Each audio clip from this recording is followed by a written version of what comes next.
This program is supported by Everest Hardware.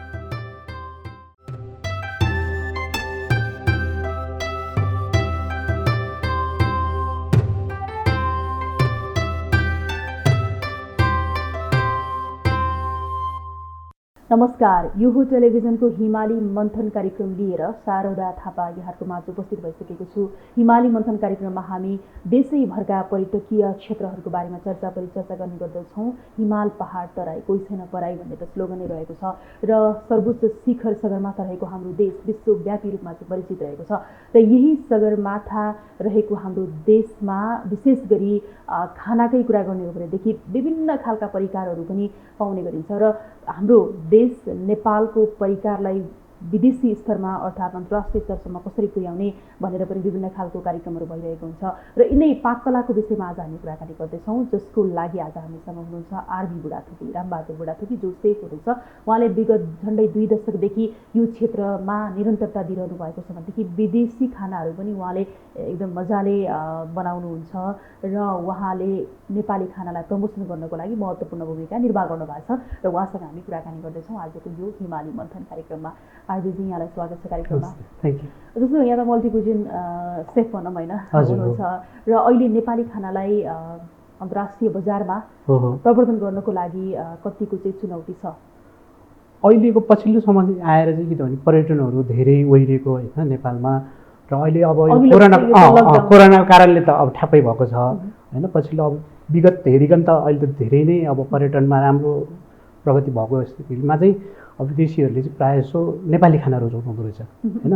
म पनि धेरै वर्ष विदेशमै बसेको, विदेशी खानामै धेरै दखल राखिरहने र नेपालमा आएको 5-6 वर्षको उसमा चाहिँ निगरानी गर्दाखेरि विदेशीहरूले नेपाली अथेन्टिक खानाहरू नै रुचाउने भएको हुनाले यो खानामा चाहिँ हामीले छिटोभन्दा छिटो एउटा परिमार्जन गरेर खोज गरेर हामीले आफ्नो खाना चाहिँ पहिचान गराउन अत्यन्त जरुरी देखिएको छ। नेपाली खाना विशेष गरी हजुर नेपाली खानाहरू अब धेरै छन्। अब हामीले प्रायः जसो कमर्सियल्ली गएको खानाहरू चाहिँ कमै छन्। विदेशमा नेपाली खानाहरू बढी रुचाइन्छ भनेर कुन खानालाई बढी रुचाइन्छ? जस्तो अब धेरै थरी छन् त हाम्रो दाल भात तरकारी। अब एउटा थाली दाल भात तरकारी एउटा कमन भयो, त्यो पनि एकदम रुचाउँछन् होइन। अब मोमोहरूलाई पनि नेपाली खाना भनिन्छ तर वास्तविक नेपाली त होइन, तर नेपालीको जिब्रोमा बसिसकेका हुनाले त्यो नेपालीकै रूपमा चिन्छन् विदेशीहरूले होइन। अब त्यो खाना नेपालीमा ढाल्ली पनि सकेको छ किनभने मरमसाले गर्दाखेरि। ती बाहेक धेरै कुराहरू जस्तो नेवारी खानाहरू पनि धेरै फेमस छन् होइन। ड्रिङ्क्समा पनि त्यस्तै अब लोकल अब डोमेस्टिक जुन ड्रिङ्क्सहरू उनीहरूले अब त्यसमा बियरहरू हुन्छन् जुन इन्टरनेसनल ब्रान्डको बियरहरू त खाइरहेको हुन्छन्। नेपालको प्रडक्ट चाहिँ बजी खोजिरहेको देख्छु म, स्पिटहरू पनि होइन। अब जस्तो बियरहरू खाँदा नि अब गोर्खा बियरहरू एकदमै अनि नेपालको टेस्ट उनीहरूले जस्तो छोइलाहरू भयो होइन, साँधेकोहरू, नेपालको जुन हिमालयन ग्रिल भन्छौँ त्यो ग्रिलहरूलाई पनि उनीहरूले बढी रुचाएको देखेँ मैले। ओके, अब जस्तो बढी रुचाएको त यहाँले देख्नुभयो होइन। अहिले यहाँ नेपाल आउनुभएको 5-6 वर्ष भयो, त्योभन्दा अगाडि 1.5 दशकभन्दा बढी त यहाँले बाहिरै भयो होइन।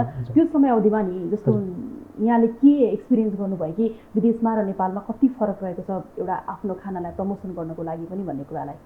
त्यो चाहिँ टोटल धेरै फरक छ वहाँ र यहाँको चाहिँ जुन हाम्रो प्रेजेन्टेसन, हाम्रो जुन इन्ग्रेडियन्ट्सहरूको जुन कलेक्सन होइन। अब व्यावसायिक हिसाबले पनि हामी अझै पनि गइसकेका छैनौँ होइन।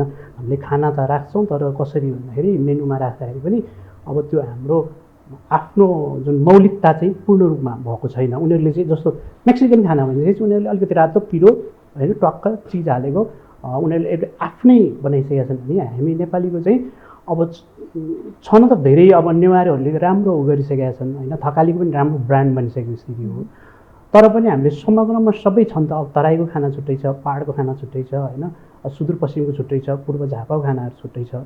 त्यो खानाहरूलाई चाहिँ खोजेर हामीले चाहिँ एउटा ब्रान्डमा हाम्रो वास्तविक टेस्ट चाहिँ के हो त भनेर त्यो चाहिँ अहिलेसम्म पनि पहिचान भइसकेको देखिँदैन। त्यही नै फरक छ विदेश र अलिकति। जस्तो अहिले अब जस्तो नेपाली खाना भनेर यहाँले जति खानाको परिकारको नाम लिनुभयो होइन, छोइला, दाल तरकारी, अचार, रोटी, अब अनेक हुन्छ नि त। हिमाल पहाड तराईको छुट्टा छुट्टै खालको विशेषता भएको खानाहरू भएको छ होइन। अब यहाँ चाहिँ एज अ सेफ भएर काम गर्नुभएको छ र सेफको रूपमा काम गर्दाखेरि पनि विदेशी स्वदेशी पर्यटकहरू त हुनुहुन्छ। स्वदेशी पर्यटकहरूलाई पनि डिफ्रेन्ट टेस्ट त लिनको लागि एकदमै इन्ट्रेस्टेड हुनुहुन्छ। त्यसको लागि चाहिँ जस्तो हाम्रै देशमा पनि हिमालबाट पहाड, पहाडबाट तराई, तराईबाट हिमाल होइन, यसरी खानाहरूको चाहिँ आदान प्रदान कतिको हुन्छ? त्यो कमै देखिन्छ है? कमै देखिन्छ किनभने तपाईँको अब मनाङसाङ जानुभयो भने तपाईँले पाहाडको जुन हाम्रो जुन यता मध्य पाहाडको खानाहरू त्यति पाउनुहुन्न होइन, त्यहीँको लोकालिटीको खाना डेभलप भइरहेछ होइन। तर एकअर्कामा एक्सचेन्ज पनि खासै भएको देखिँदैन होइन। उनीहरूको आफ्नो आफ्नो खानाको त्यो अस्तित्व त छ होइन, तर पनि जस्तो तराईको खाना हामीले हिमालतिर गएर खोज्यौँ भने कमै भेटिन्छ। त्यो उहाँ फेरि नरुचाउने पनि होला नि त, त्यहीँको स्थानीय तहको खानाहरूलाई मान्छेहरूले त्यहाँ गएको बेलामा खाउँ त भन्ने एउटा आन्तरिक पर्यटकले खोज्ने पनि त्यही भयो। बाहिरबाट आउनेहरूलाई भनेको चाहिँ अब त्यो ठाउँमा जे पाउँछ त्यही उनीहरूले खाने हो, तर पनि आफ्नो आफ्नो अथेन्टिकता भएको होइन, अब कल्चरको हिसाबले पनि आफ्नो खानाहरू सर्भ गरिरहनु भएको छ। तर त्यसलाई एउटा समग्रता गरेर हामीले एउटा ब्रान्ड गऱ्यौँ भने चाहिँ हामीले चाहिँ वाट्स योर ब्रान्ड अथवा तिमीहरूको टेस्ट के हो होइन भन्ने खालको चाहिँ विदेशीले सोद्धाखेरि हामीले फाटै भन्नु सक्छौँ छ नि। अब तपाईँहरू यो सेफ पेसामा हुनुहुन्छ होइन, अब सेफ भनेको चाहिँ एकदमै चुनौतीपूर्ण पेसा पनि हो, किन भन्दाखेरि आम मानिसको डक्टर भगवान भनेकै सेफ हो भन्ने गरिन्छ। किनभने खानाकै कारणले गर्दाखेरि हाम्रो शरीरमा स्वास्थ्यमा असर गर्ने हो होइन, खानाकै कारणले हाम्रो स्वस्थ शरीर पनि बन्ने हो। त्यो हिसाबले गर्दाखेरि नि हाम्रो नेपालमा आन्तरिक या बाह्य पर्यटक या आफ्नै घरहरूमा पनि खाँदाखेरि चाहिँ धेरै अस्वस्थकर खानेकुराहरू अनि विभिन्न खालको केमिकल मिसाएको खानेकुराहरू बढी पाइन्छ होइन। त्यसले गर्दाखेरि नि नेपाली पर्यटकहरू या विदेशी पर्यटकहरू जो हुनुहुन्छ स्वदेश विदेशमा घुमफिर गरिरहने पर्यटकहरूको लागि चाहिँ कतिको व्यवस्थित खाना नेपालमा बनाइन्छ जस्तो लाग्छ? अब पहिलाको हेर्ने हो भने अहिले धेरै व्यवस्थित भइसक्यो होइन। अब तपाईँको किचनहरू धेरै हाइजिन मेन्टेन भइसक्यो र मैले अलिकति तपाईँको ग्राउन्ड लेभलमा गएर रिसर्च गर्दाखेरि चाहिँ के देखेँ भन्दाखेरि हाम्रो स्कुलिङ लेभलमा पनि यो होटल म्यानेजमेन्ट सम्बन्धी होइन, पाककला सम्बन्धी खाना पकाउने भनेको एउटा सामान्य मान्छेले पकाउने हो, पेट भर्ने हो, जस्ट फिनिस भन्ने जस्तो भयो हामीले होइन। तर त्यसले कति चाहिँ भ्यालु बोकिरहेको हुन्छ भन्ने कुरा चाहिँ हामीले अलिक कम बुझेको छौँ होइन।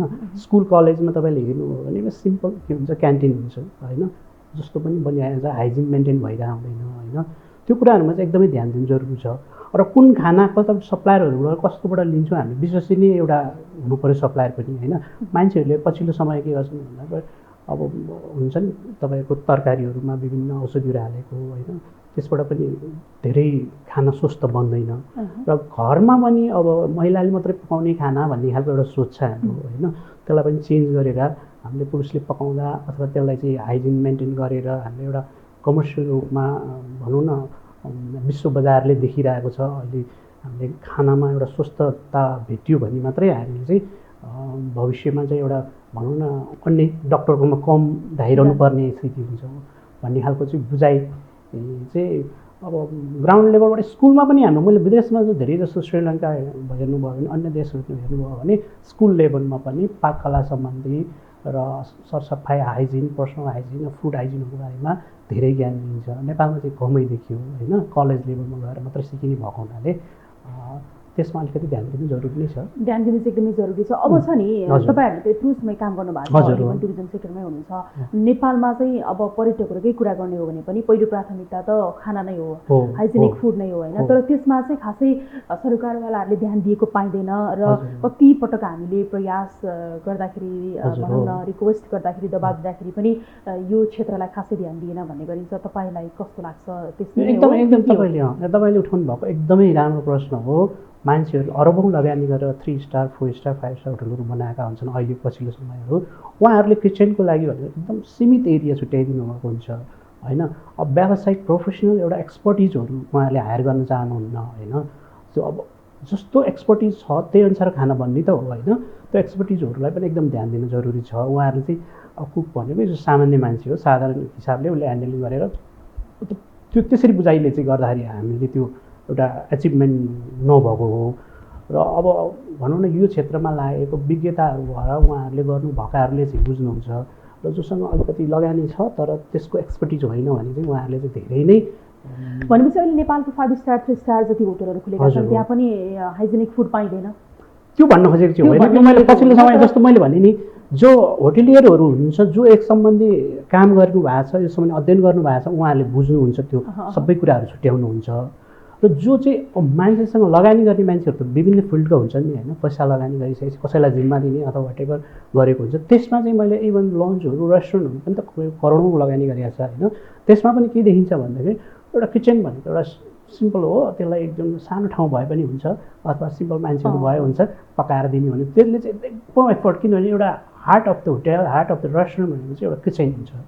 त्यसलाई बुझ्न सकेन भने चाहिँ त्यहाँ पर्फेक्ट खाना निस्किँदैन र त्यो लगानीमा पनि तपाईँको ठुलो असर परिरहेको हुन्छ। जस्तो अब त्यसले गर्दाखेरि नि विदेशबाट आउने पर्यटकहरूलाई कतिको असर परेको छ? त्यो पनि म्याक्सिमम् छ त, किनभने तपाईँको अनुभव मेरो चाहिँ मैले के भन्छु भने सबै पर्यटकहरू जुन नेपाल आउँछन् उनीहरू 5 स्टार 4 स्टार बस्छन् भन्ने छैनन् होइन। कोही 3 स्टार कोही 2 स्टार कोही म्याक्सिमम् त मैले नन स्टारमा बसेर देखेको छु होइन। एयरपोर्टबाटै थाहा हुन्छ कि म्याक्सिमम् गेस्टहरू नन स्टारमा जान्छ, किनभने उनीहरू धेरै ठाउँ घुम्न खोज्छन् लिमिट बजेटमा, धेरै ठाउँ गर्ने धेरै चिज खान खोज्ने हुनाले त्यसमा नन स्टारहरूमा चाहिँ अथवा रेस्टुरेन्टहरूमा हाइजिनको मेन्टेन छँदै छैन भन्दा नि हुन्छ, एकदमै कम छ होइन। र एक्सपर्टिजहरू पनि एकदमै कम छ होइन। नेपालमा त्यसै पनि एक्सपर्टिजहरूको भर्खर उत्पादन सुरु भएको, बाहिरबाट आएकोहरूलाई पनि उहाँहरूले त्यति इफोर्ट राख्न नचाहेको अथवा भनौँ किचनमा एउटा एक्सपर्टिजको जरुरत छ भन्ने नबुझेर पनि होइन सामान्य मान्छेहरूले नै चलाइरहेको हुनाले उहाँले जुन रियालिटी जुन पाउनुपर्ने टेस्टहरू पाउनुपर्ने हाइजेनिकहरू प्रेजेन्टेसनहरू त्यो चाहिँ खासै देखियो। तपाईँले भन्नुभयो नि जस्तो नेपालमा धेरै एक्सपर्टिज छैनन् भनेर, तर नेपालमा जति उत्पादन भइरहेका छन् होइन उनीहरू चाहिँ नेपालमा सम्भावना छैन, नेपालमा चाहिँ के पनि स्कोप देखिएन भनेर फेरि बाहिर जाने लहरको लहर चलेको छ। यो चाहिँ कसरी म्यानेज? त्यसमा चाहिँ कस्तो भनेदेखि हामीले जुन होटल म्यानेजमेन्टबाट जुन प्रडक्टहरू निस्किरहेछन् उहाँले जुन सिक्नुभयो अरू फिल्ड र यो चाहिँ फिल्डमा टोटली डिफ्रेन्ट छ होइन। ब्याङ्किङ पढ्नुभयो, ब्याङ्कमा तपाईँले इन्टर्न गर्नुभयो भने तपाईँले त्यो ह्यान्डल गर्न सक्नुहुन्छ आफ्नो आफ्नो सेक्टरमा होइन। तर यो चाहिँ टेक्निकल लाइन भएको हुनाले तपाईँले कलेज लाइफ सिद्धा आएर 1 वर्ष इन्टर्न गरेकै भरमा त्यो चिज ह्यान्डल गर्न सकिँदैन, जिरो लेभलबाटै काम गर्नुपर्छ। तपाईँले बिएचएम गर्नुभयो, एमएचएम गर्नुभयो, तपाईँले चाहिँ 12-15 वर्षको 12-15 हजारमा काम गर्नु कोही पनि रुचाउँदैन, किनभने उसले त्यो सबै बुझ्न त टाइम लाग्छ। पढाइको हिसाबले स्टेप त उसले छिटो उसले माथि जान सक्ने, तर अब त्यो चाहिँ उहाँहरूले चाहिँ एउटा भनौँ न एउटा सेफै सिकेको मान्छे होटल म्यानेजमेन्टमा पढेको मान्छेले गएर ठ्याक्कै सेफ त ह्यान्डल गर्न सक्दैन कुकै एउटा लाइनको एउटा चाहिँ उहाँले स्टेसन ह्यान्डल नगर्ने भएको हुनाले र पेमेन्ट पनि कम हुने भएको हुनाले अधिकांश बाहिरै गएको देखिन्छ। तर जब बाहिर गएर 2-4 वर्ष काम गरेर आइसकेपछि फेरि उहाँहरूको स्कोप म्याक्सिमम देखेको छ। अब छ नि हामीले यहाँनिर पर्यटन क्षेत्रलाई कसरी चाहिँ प्रवर्धन गर्ने होइन कसरी प्रमोसन गर्ने भन्ने कुरा छ र हाम्रो नेपाली खानाको डिमान्ड यति बेला सबैतिर बढेको हामी आफै थाहा पाउँछौँ। विदेशी पर्यटकहरूले नेपाली खाना एकदमै रुचाएको जो आउनुहुन्छ, नेपालकै कुरा गर्ने हो भने पनि आन्तरिक रूपमा एउटा ठाउँको खाना अर्को ठाउँमा एकदमै धेरै चलेको, डिमान्ड एकदम धेरै भएको, टेस्ट लिन मान्छेहरू एकदमै इच्छुक भएको हामी देख्छौँ होइन। यो समयावधिमा नि हाम्रो नेपालको खानालाई कसरी चाहिँ प्रवर्धन गर्न सकिन्छ? तपाईँहरूले त त्यही फिल्डमा यत्रो वर्ष बिताउनु भएको छ होइन। अब हामीले विदेशमा जति पनि काम गऱ्यौँ, जति पनि होटल रेस्टुरेन्टहरू छन्, मोस्टली उनीहरूले सबभन्दा पहिला के गर्छन् भन्दा ब्रान्डिङ सुरु गर्छ होइन। अब मैले रेस्टुरेन्ट खोलेँ भनेर तपाईँको उसले पनि चलाइरहेको सिम्पल खानाहरू राखेर त्यसरी चलाएर भएन कि एउटा ब्रान्डिङ कि अथेन्टिक खाना चाइनिज कुन हो, इन्डियन कुन हो, नेपाली कुन हो। मैले नेपाली रेस्टुरेन्ट राख्छु भनेदेखि नेपाली खाना खोज गरेर त्यो अनुसार मेनु राख्नु पऱ्यो होइन। यहाँ चाहिँ के छ भनेदेखि म्याक्सिमम् रेस्टुरेन्टहरू 90% रेस्टुरेन्टहरू मैले के देखेको छु भने मल्टिक्युजिन चलेको र एक्सपर्टिजहरू त्यहाँ तपाईँलाई एउटा पनि रियल खाना पाउनुहुन्न होइन। चिज हाल्दा पनि तपाईँको पिज्जा बन्छ भन्ने ग्यारेन्टी के हुन्छ त? पिज्जाको एउटा रियल टेस्ट त के हो? इटालीमा जुन बन्ने जुन इटालीबाट त्यहाँबाट सुरु भएको टेस्ट पिज्जा जुन सर्भ गर्दाखेरि त्यो पनि हरेक चिजहरू त्यहाँ पाइँदैन, मिक्स म्याक्स गरेर चलाएको। त्यो आफ्नो आफ्नो बाध्यता नै होला, किनभने एउटा कुजिनमा चलाउँदाखेरि कम गेस्ट आउने अथवा त्यो चाहिँ पछिको ट्रेन्डमा चाहिँ सबैले आफ्नो आफ्नो कुजिन चलाएर रेस्टुरेन्ट चलाउनु पर्ने हुन्छ होइन अहिले मिक्स म्याक्समा। तर फरेन कन्ट्रीहरूमा चाहिँ ब्रान्डिङ गरेर आफ्नो आफ्नो देशको म्याक्सिकन हो भने म्याक्सिकन होइन, चाइनिज हो भने चाइनिज, जापानिज हो भने जापानिज होइन। अब तपाईँको युरोपतिर पनि जति पनि नेपाली रेस्टुरेन्ट खोलेको छ उनीहरूले नेपाली नै भनेर खोलेको छ होइन। कुनै 1-2वटा खाना इन्डियन घुसाएको छ तर त्यसमा चाहिँ नेपाली खानाको त्यो खोज पनि नभएर हो। कति धेरै छन् नेपाली खानाहरू होइन, 500 भन्दा बढी नेपाली खानाहरू कमर्सियली लान्छन् खानाहरू छ। त्यो खानाहरूमा बिस्तारै बाहिर चाहिँ ब्रान्डिङ भएको छ। नेपालमा चाहिँ किन भन्दाखेरि नेपाली खानालाई हेपिरहेको छ नि त मान्छेले। नेपाली मेनु राख्यो भने अथवा नेपाली कुनै खाना रुचाउने खाना चाहिँ मान्छेले टेस्ट चाहिँ एकदम ठिक छ, किनभने विदेशी टेस्ट गरेर हेरेपछि खासै रहन्छ भने जस्तो नेपाली नै खोज्ने त हो नि सर्वसाधारणले नि। नेपाली खानाहरू एकदम मन पराएको तर ब्रान्डिङ तपाईँको कन्सिस्टेन्सी हुन्छ जुन तपाईँको एउटा समान नेपाली खानालाई कसले हेपेको? अब खासै नेपालीले नै बढी हेपेको देख्छु म चाहिँ है। तपाईँको भनौँ न अब एउटा राम्रो चिज खानालाई कोही जान कपाल गएर खान्छन् भने उनीहरूले विदेशी नै अर्डर गर्छन् प्रायः जस्तो होइन। तर त्यो 2-4 पटक खाइसकेपछि त्योभन्दा त हाम्रै ठिक रहेछ भनेर फेरि ब्याक आउने स्थिति पनि धेरै देखेको छु मैले होइन। त्यही भएर हामीले एउटा ब्रान्डिङ गर्नु जरुरी छ र नेपाली खानाहरूको जुन ब्रान्डिङ भइसकेपछि र नेपालीले मात्रै मन पराउने होइन कि विदेशीहरूले पनि म्याक्सिमम् 90% नै त्यो कन्जम्सन गर्ने चिज हो। जस्तो तपाईँले पनि विदेशी थुप्रै कन्ट्रीका खानाहरू को बारेमा तपाईँलाई ज्ञान छ, तपाईँ आफै बनाउनु पनि हुन्छ भनेपछि नेपालमा अहिले नेपाली खाना भन्दा पनि नेपालीहरूको लागि चाहिँ विदेशी खाना बढी चाहने हो? म्याक्सिमम् त त्यही नै देखिया छ। तर त्यो कस्तो भइसक्यो भने फेरि त्यो नेपाली खाना सबैले चाहेर हेरिसक्यो नि त होइन। पिज्जा खाए, बर्गर खाए होइन। अब तपाईँको यो 1 दशकमा हेर्ने हो भनेदेखि पिज्जा बर्गरदेखि KFCदेखि सबै ब्रान्डहरू पनि आइसकेको छ बाहिरको। प्लस यहाँको लोकल ब्रान्डहरूले पनि बाहिरको खानाहरू बनाएर चखाइसकेका हुनाले उनीहरूले के देख्यो भन्दाखेरि हाम्रै खाना ठिक रहेछ होइन। किनभने टेस्टको हिसाबले, हेल्थको हिसाबले होइन लोकल खाना नै ठिक रहेछ भनेर अधिकांश रेस्टुरेन्टहरूमा सीमित विदेशी खाना राखे पनि नेपाली खानाको लागि कर्नर चाहिँ छ होइन। जस्तो अघि त यहाँले एक्सपर्टिजको कुरा गर्नुभयो नि, जस्तो हाम्रो देशकी कुरा गर्ने हो भने पर्यटकहरू हिमाल पहाड तराई सबैतिर चाहिँ भिजिट गर्नुहुन्छ होइन। विदेशबाट आउने जो विदेशी पर्यटकहरू हुनुहुन्छ विशेष त अझ हिमालमा जान रुचाउनुहुन्छ। त्यसका अलावा अन्य ठाउँहरूमा पनि समय परिस्थिति अनुसार उहाँको गइ नै हाल्छन्। त्यो हिसाबले गर्दाखेरि जस्तो हिमालको छुट्टै खाना, पहाडको छुट्टै खाना, तराईको छुट्टै खाना रहेको छ र त्यहाँनिर पनि विदेशी पाहुनाहरूलाई सत्कार गर्नुको लागि त एक्सपर्टिज त पक्कै पनि चाहिएला। एक्सपर्टिजको अभाव चाहिँ सबैतिर छ अहिले? सबैतिर छ। अब त्यहाँको लोकलले पनि आफ्नो एथेन्टिक लोकल खाना त बनाएको हुन्छ तर त्यसलाई भनौँ न अलिकति परिमार्जन गरे अलिक कमर्सियल्ली गएन भनेदेखि त्यो विदेशीहरूले खासै अहिलेसम्म गएको देखिँदैन। किनभने तपाईँले भनौँ न अब एक सेट चौधरीको खानाहरू खुवाउनु पऱ्यो भनेदेखि उहाँहरूले जुन दिनुपर्ने हो त्यो एउटा कमर्सियल्ली जस्तो एउटा हरेक चिज खाना खुवाउँदा पनि स्टेप बाई स्टेप त्यसको क्यालोरी पार्ट होइन, त्यसको ग्रामहरूदेखि लिएर वेटदेखि लिएर कन्सिस्टेन्सी एउटा गेस्टले आज खाएर गएको टेस्ट एउटा छ, भोलि गएर खाँदाखेरि उसलाई त मिठो लगाएर फेरि खान जाने हो नि त। त्यो चेन्ज भइदियो भनेदेखि त्यस्तो समस्याहरू बढी छ होइन। किनभने त्यसमा त अध्ययन गरेर कन्सिस्टेन्सीहरू सबै मिलाएर इन्ग्रिडियन्ट्सहरू होइन एउटा रेसिपी कार्ड बनाएर तपाईँलाई ट्याग लगाएपछि अनि पो त्यो चाहिँ कन्टिन्यू जाने हो। त्यो चिजहरू चाहिँ अहिले एक्सर्साइज नभएको छ होइन। तर उहाँहरूले सर्भ गर्नुभएको खाना एकदम गलतै छ भने भन्नु सकिँदैन होइन।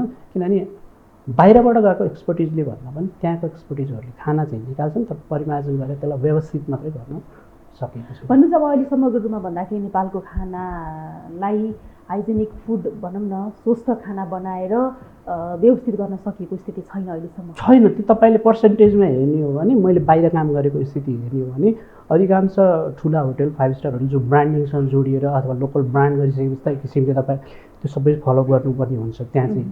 त्यो किनभने त्यो चेकिङदेखि लिएर हरेक होइन ब्रान्डिङको हुने भएको हुनाले त्यहाँ चाहिँ एकदमै ठिक छ।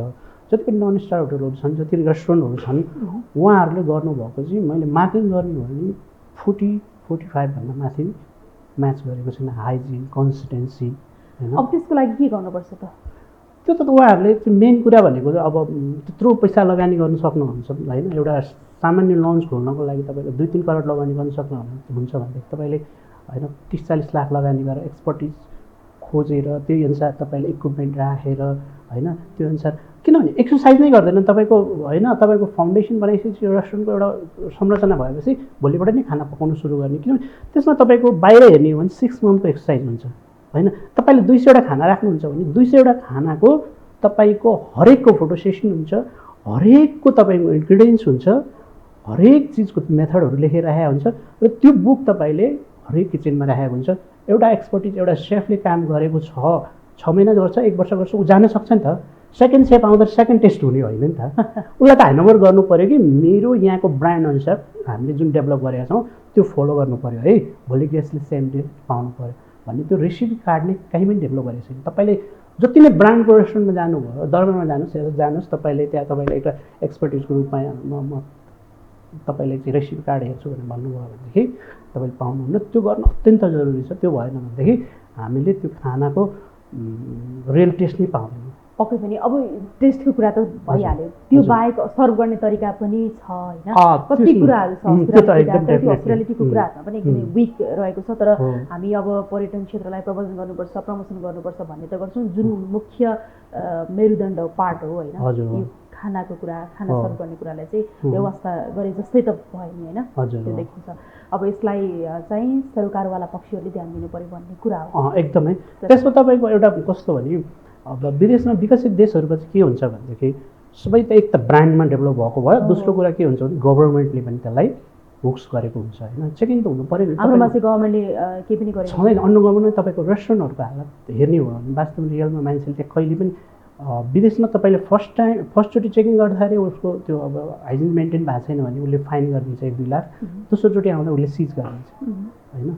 नेपालमा खोइ त त्यो स्वास्थ्य मन्त्रालयको कुनै निकाय त हुन्छ नि त होइन, एउटा तपाईँको क्वालिटी चेक गर्ने त, त्यो चेक गर्ने सिस्टम चाहिँ इन्सपेक्टरहरूले गएर बेला बेलामा गएर हेर्नु पऱ्यो होइन। इभन तपाईँको प्रपर्टी ठुलो छ, एउटा राम्रो रेस्टुरेन्ट लगानी गर्नु छ भने त एउटा तपाईँको क्वालिटी म्यानेजर अथवा क्वालिटी चेक गर्ने मान्छे, हाइजिन पर्सन त राख्नु पऱ्यो, जसले इन्टरनल रूपमा हाइजिनिक छ छैन, खाना होइन सेफ छ कि छैन त्यो चेक गर्ने, त्यो राख्नु इट्स नट बिग डिल नि होइन।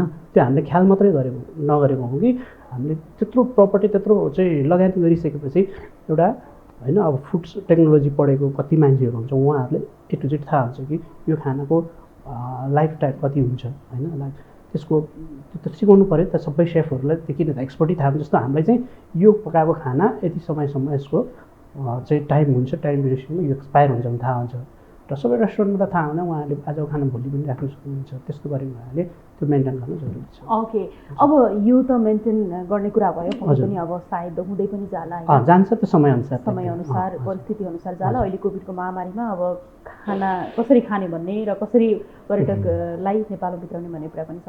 यो सँगसँगै छ नि अब तपाईँको आफ्नो यात्राको कुरा गरौँ, तपाईँले आज झन्डै 2 दशक भइसक्यो यो क्षेत्रमा काम गर्नुभयो, देश विदेश गरेर होइन, तपाईँ चाहिँ कसरी यो क्षेत्रमा लाग्नुभयो, जबकि मान्छेहरूले त खाना बनाउनको लागि एकदमै अलिकति आफूलाई अप्ठ्यारो मान्ने होइन, गाह्रो मान्ने गर्नुहुन्छ। तपाईँले एकदमै सही कुरा गर्नुभयो। हाम्रो पालामा लगभग म 1998तिर कलेज लाइफमा म होटल म्यानेजमेन्ट पनि थिएन त्यतिखेर होइन, म अर्कै सब्जेक्टमा इकोनोमिक्स पढेको मान्छे हो। त्यसपछि त्यतिखेरको टाइममा हामीले चाहिँ कस्तो सोच्यौँ भन्दाखेरि नेपालमा त्यति अपर्च्युनिटी नहुने, 5 स्टार होटलमा पनि छैन, लिमिट 4-5वटा 5 स्टार होटल थियो, छिर्नलाई एकदम गाह्रो थियो। अनि मैले चाहिँ यो होटल म्यानेजमेन्ट डिप्लोमा गरेर विदेश गएको सिधै होइन, विदेशमा चाहिँ लामो समयसम्म बस्दाखेरि विभिन्न कुन ठाउँ जानुभयो पहिला? म कुवेतमा गएँ। कुवेतमा पहिला म रेस्टुरेन्टमा काम गरेँ 1 वर्ष, त्यसपछि मैले लगभग क्राउन प्लाजा अरू ब्रान्डको धेरै होटलहरूमा काम गरिसकेपछि 2015मा म ब्याक भएको नेपाल, र यहाँ पनि विभिन्न जुन नेपालको रेस्टुरेन्टको ब्रान्डहरूमा म काम गरेँ होइन, उहाँहरूले रेभेन्यू दिनुभएको छ, गेस्टहरू पनि पहिलाको तुलनामा डाइनिङ गर्ने पनि धेरै बढिसकेको छ, नेपाली इन्टरनल गेस्ट जुन छ नि हाम्रो होइन, तपाईँको एकदमै कम थियो पहिला हाम्रो पालामा, अहिले धेरै बढिसकेको छ होइन, रेस्टुरेन्टहरू पनि चलेको छ, होटलहरू पनि चलेको छ होइन। हामीले विदेशी नै फोकस गर्नुपर्छ भन्ने छैन, नेपालीहरूमा पनि एउटा रेस्टुरेन्टमा गएर खानुपर्ने ट्रेन्डहरू सबै बढेको छ, र किन विदेश जाने, नेपालमा पनि एक्सपर्टिजको जरुरत रहेछ, हामीले पनि अपर्च्युनिटी पाउने रहेछौँ भन्ने हिसाबले म यहाँ फर्किनु पनि। अहिले यहाँ आएर सन्तुष्ट हुनुहुन्छ? म एकदम सन्तुष्ट छु, किनभने रेस्टुरेन्टबाट मैले किनभने मेरो होटलको 5 स्टारकै धेरै एक्सपिरियन्स भएको हुनाले मलाई इजिली हायर गर्नुभयो। त्यहाँबाट मैले विगत 4-5 वर्षदेखि म यहाँ ब्रान्ड होटलमै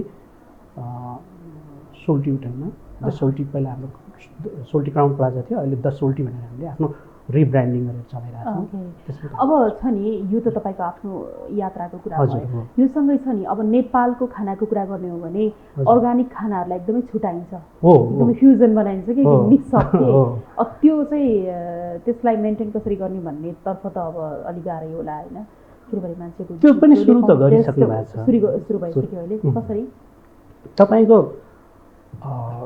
जस्तो हामीले खानाहरूमा धेरै मिक्सअप गरेर जुन फ्युजन गरेका छौँ नि होइन, अब मैले अरू त के कुरा गर्नु, ठुल्ठुलै राम्रै होटलमा पनि कति ठाउँमा यस्तो बुझ्दाखेरि पुरानो सेफहरूले खाना त बनाउनुहुन्छ तर एकदमै मिठो हुन्छ, तर के बनाउनु भएको नि थाहा हुँदैन, विदेशीले होइन, विदेशी टेस्ट छ, एकदम टेस्ट छ होइन। तपाईँले पास्ता बनाउँदाखेरि त अब टोमेटो अथवा क्रिम सस हालेर चिज हालेर सर्भ गरिन्छ भने त्यसमा केचप व्हाटएभर सोया सस हालेर मिठो बनाएर दिएर त्यो त खानाको त त्यसलाई खानाको एकदमै के त अपहेलना जस्तो हुन्छ होइन, किनभने तपाईँको एउटा हस्पिटलको एउटा ल्याब जस्तै हो खानाको पनि एउटा सिस्टममा चल्नुपर्ने होइन। अब त्यो इन्ग्रेडियन्ट्सहरू युज नगर्ने हुनाले खानाहरू धेरै बिग्रिएको थियो पहिला, अहिले चाहिँ ट्र्याकमा आइसकेको छ। र हामीले जुन अर्ग्यानिकको कुरा गर्नुभयो, हामीले जुन नेपालको अर्ग्यानिक खानाहरूलाई अहिले प्रमोट गरेर धेरै रेस्टुरेन्टहरू, धेरै जस्तो तपाईँको स्टोरहरूले पनि अर्ग्यानिक सप्लाई गर्नुभएको छ। र त्यसमा रेस्टुरेन्टहरूले पनि जुन सुरु गर्नुभएको त्यो एकदम कमर्सियल्ली युजली त गर्न गाह्रै हुन्छ होइन, त्यो कमर्सियली नभइसकेको हुनाले। तर जसले अर्ग्यानिक बढी रुचाउनुहुन्छ अथवा खाना त सबैले खोज्नुहुन्छ तर पनि त्यो दिन सकेको अलिक कस्टली पनि पर्ने भएको हुनाले मैले धेरै ठाउँमा देखेको छु अर्ग्यानिक रेस्टुरेन्टहरू प्रमोसन हुँदै जान्छ। त्यो यहाँलाई समय र विचारको लागि धेरै धेरै धन्यवाद। Thank you. दर्शकवृन्द, हामी यति बेलासम्म हिमाली मन्थन कार्यक्रममा सेफ आरबी बुढाथोकीसँग कुराकानी गरिरहेका थियौँ यो पाककला र यसको प्रमोसनको बारेमा। यिनै कुराकानीसँगै आजको लागि हिमाली मन्थनको समय सकियो। यो टेलिभिजन हेर्दै गर्नुहोला। शारदा थापा बिदा हुन्छु। नमस्कार।